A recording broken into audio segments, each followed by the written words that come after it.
Fox on top of America on alert. ISIS-related arrests mounting ahead of this July 4th holiday as we celebrate our nation's freedom. What are authorities doing right now about those looking to attack it? Welcome, everyone. I'm Brenda Buttner, in for Neil Cavuto, and this is Your World. And cities across the nation on guard as the Department of Homeland Security is warning everyone to remain vigilant. To former counter-terror guy Steve Rogers and national security guru Katie McFarland on what law enforcement officials are looking for this hour. Steve, we'll start for you. Well, the law enforcement authorities from a federal to a local level, and let me emphasize that at local level, cops on the street are very, very important, as well as the citizens, to make sure that if you see something, say something. That is a very, very important thing to do. And that's where your intelligence and information is going to begin the flow upward.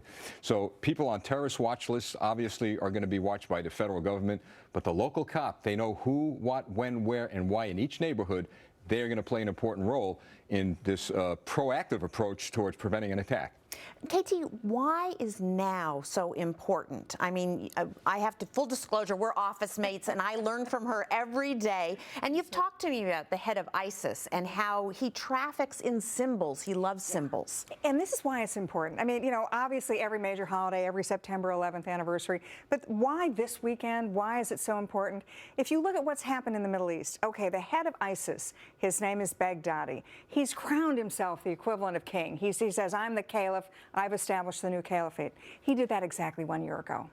And when he did it, he trafficked in the symbols. He tried to make himself look like he was the grand prophet. He tried to do symbolic things that we think that Prophet Muhammad had done.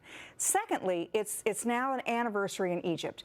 2 years ago, exactly 2 years ago, the Egyptians overthrew the Muslim Brotherhood radical Islamist Mohammed Morsi and had a different government. So there's a second anniversary, and we've seen just in the last 4 or 5 days that there have been attacks in the Sinai Peninsula in Egypt, and the equivalent of their attorney general was just assassinated. So that's a second anniversary. And then third, America. July 4th. And it's July 4th, and it's also Ramadan. So you kind of get extra brownie points if you pull off an attack. So I'm very concerned that all these things coming together, and ISIS wants to show it's the big bad guy. It's better, it's more important than Al-Qaeda, and they're going to outbat him.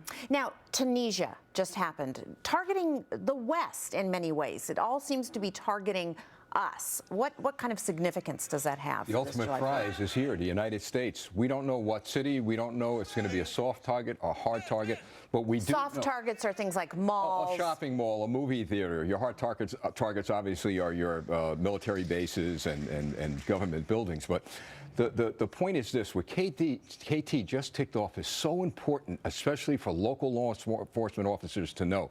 Look, the cities, New York City, Washington, D.C., San Francisco, those big cities have anti-terrorism training for their officers. My concern is, and I know that a lot of concern in the law enforcement community is, what about those cops in the small towns? They need to know what KT just ticked off. Right. And you mentioned that we are very important, but we're looking at our phones. We're not looking around. What should we be looking for? Well, right across the street on 47th Street from Fox News, there was a pipe next to a hot dog truck. I was on your third floor looking out the window, and I see people being evacuated from 47th Street. Police converged on this scene with their bomb squad. You know how that happened? It happened because someone saw something and they said something. That's what we need to be looking for. Anything suspicious in our minds, if you got that gut instinct that something's wrong, make the call. How worried are you, Katie? You know, I tend not to be a worried person. I think of all the September 11th anniversaries, of all the July 4th Independence Day, this is the one I'm more worried about.